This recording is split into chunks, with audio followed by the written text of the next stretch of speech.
Hey, what's up, guys? John here. Office building valuations are set to not recover until 2040. But many things are happening behind the scenes right now that nobody is talking about. Right now, we're being distracted every single day by one quote-unquote breaking story after the next on Twitter and TikTok. But every day, it's a new story, right? Everyone's just distracted for these big current events, but no one's looking at this huge change that's coming to America. I'm going to break it down for you because it's going to impact all of us. It's going to impact our businesses, how we live, where we live, cost of living. Everything is changing, and there are already laws. They're already set to change. This isn't something that could happen. It's happening. I'm going to break it down for you. Real facts. Hit the like button. When you hit the like button, YouTube's going to share this content. Every single time you hit the like button, YouTube will share it with one person.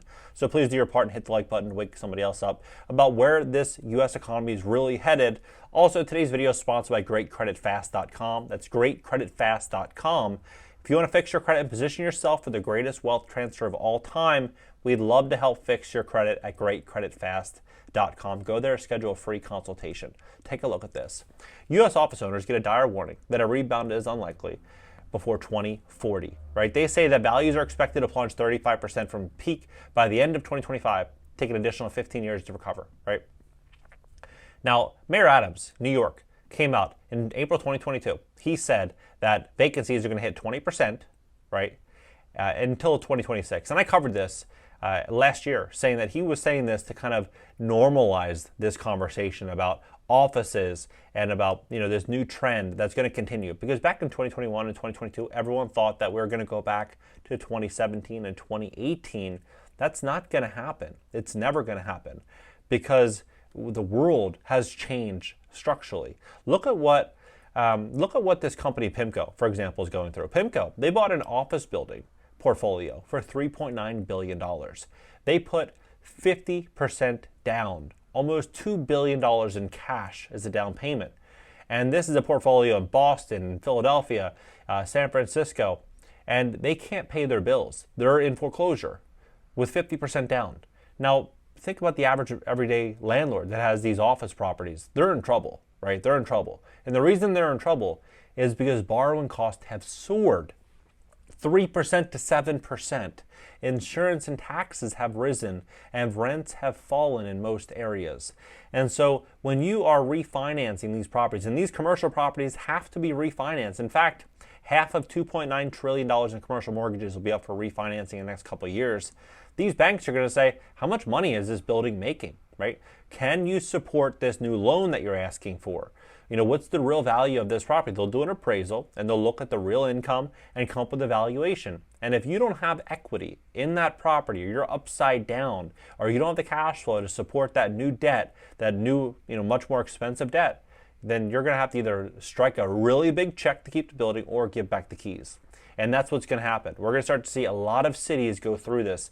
And you think about it, a place like San Francisco, LA, Boston, New York City, they were extremely strict during 2020 and 2021, right? They really cracked down on these property owners, landlords, work from home, right? And you remember Zuckerberg? He said that his company risked lives. They risked lives by forcing them back into the office. They want the work from home thing to continue.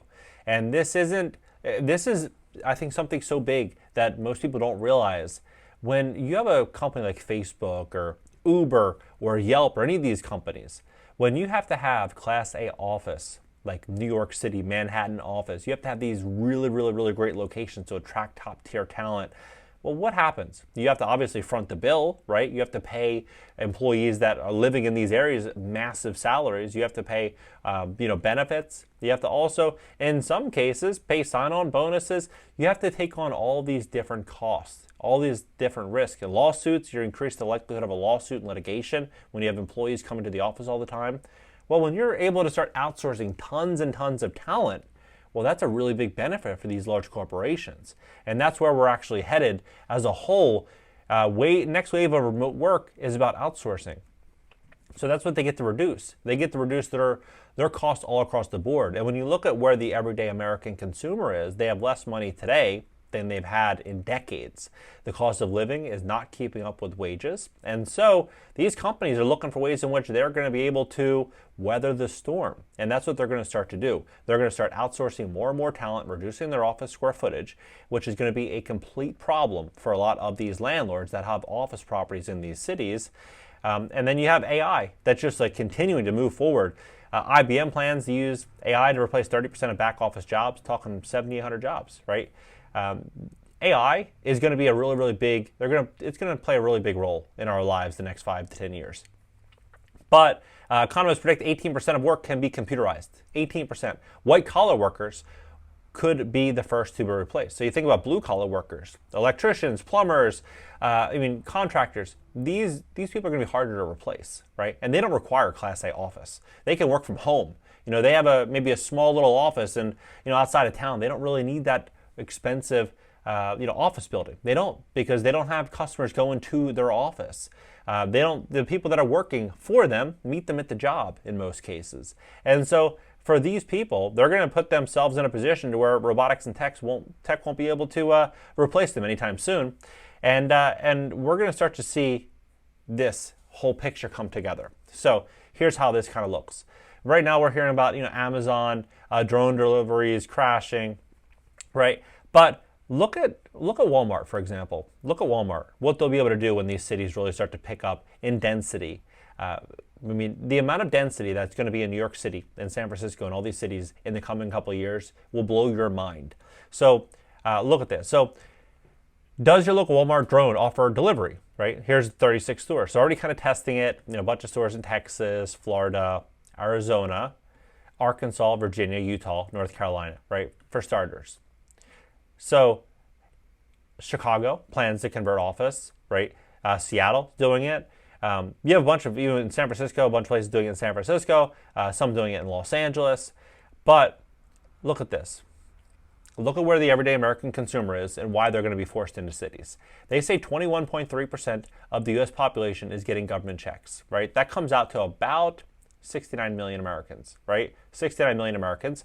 And 6 million Americans right now, they say, are on unemployment. So you're looking at about 75 million Americans that need government assistance.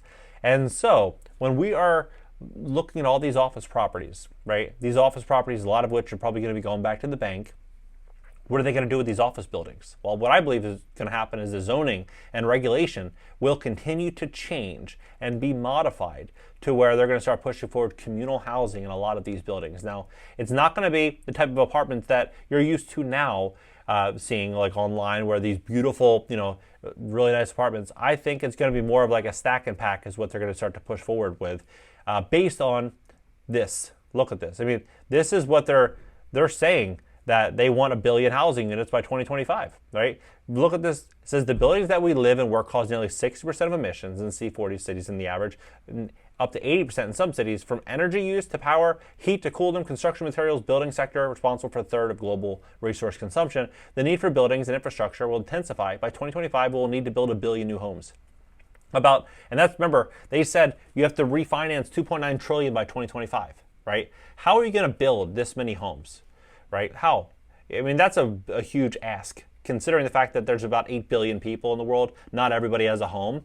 And every home might have 2 or 3 people in it. So you're talking about increasing the housing stock, double digits, right? Double digits in the next year and a half. I think it's very unlikely, but it's the movement in which they're pushing forward at. And if you look at who's behind it, all the governors, all the elected officials, everyone that's doing it, you can see clearly that this is the direction. And if they're going to be pushing it forward in these cities, where else are they going to put them, right? Where you have to play the elimination game.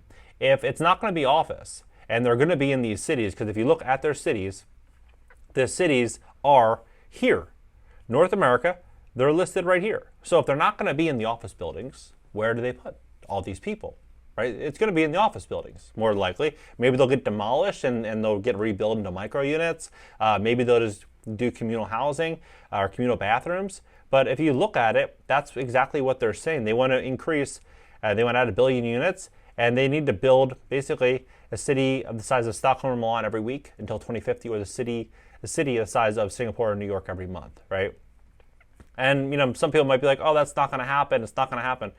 I just look at the people that are on this website, and I'm like, yeah, that's probably going to happen. I mean, UK government, I mean, federal ministry. But I mean, like, you just look at these names, right? You got IKEA, you got George, you got all these people, all these companies that are, that they have money, they have capital, they have power. Hillary, World Bank. You have all these. Yeah, I believe that that's what's going to happen, and they're going to push for it. And how they're going to fund it is going to be increased tax revenue. Look at Biden's plan, 4.7 trillion tax proposal, right? Expands small business surtax to hit owner-operated small businesses, 650 billion in tax hike, additional 235 billion in taxes through an increase of top individual tax rate for LLCs and S corps and partnerships. Nearly 1 million small business organized as C corps, right? 33% higher. Problem. That's a problem. And they're talking about unrealized capital gains with people with a net worth of $100 million or more, right? So some people will be like, oh, well, they're rich, they should pay tax. Look, rich people don't pay tax, right? They have tax teams, legal teams. I know it sounds, really like a fantasy on the media when they tell us, oh, you eat the rich and all this stuff. Look, who owns the media? Who owns like the networks? The rich. You think they're gonna tax themselves? No, right? That's not how the world works. When we look at what's actually happening, they're saying that they want to tax unrealized gains, right? Look at the sentence. It says, households would calculate their effective tax rate for the minimum tax, and if it fell below 20%, would owe additional taxes to bring their effective rate to 20%. In other words, households would owe taxes on capital gains each year, even if the underlying asset had not been sold, and amounts paid would be treated as prepayments to capital future gains, right? So if you look at America, right? If you look at where we're actually at as a society 50 years ago, and people would come from all over the world to come work here because it was a land of opportunity, right?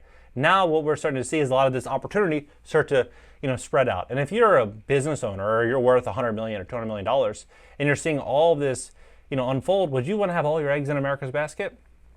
Probably not, right? You probably want to spread some risk. You probably want to start putting yourself out there to be a little bit more flexible, right? And that's what I think is going to happen. I think a lot of opportunity, this whole thing about combating inequality and stuff like that. I think what is actually going to happen is a lot of the benefits that were issued to a lot of Americans are going to start to flow everywhere else. We're going to start to see our quality of living be reduced, and I think we're going to start seeing a lot of challenges and changes. But it's not going to happen overnight. This isn't going to be something that, wake up tomorrow and it's going to happen. But I think it's going to be something that gradually continues to move forward and happens as this affordability crisis continues to get worse. And you think about this, 75 million Americans right now getting government checks without AI, without tech, right? 75 million, without these increased taxes being pushed down on business owners. You're going to have a society that's going to be fully dependent, or a large part of society that's going to be fully dependent. So it's up to all of us to position ourselves and base everything based on what's really happening. What do you think about this entire situation? Drop below, hit the like button, subscribe here, add me on IG for content I won't post here. If you help fix your credit, we'd love to help position you for the greatest wealth transfer of all time at greatcreditfast.com. That's greatcreditfast.com, and I'll catch you guys in the next video.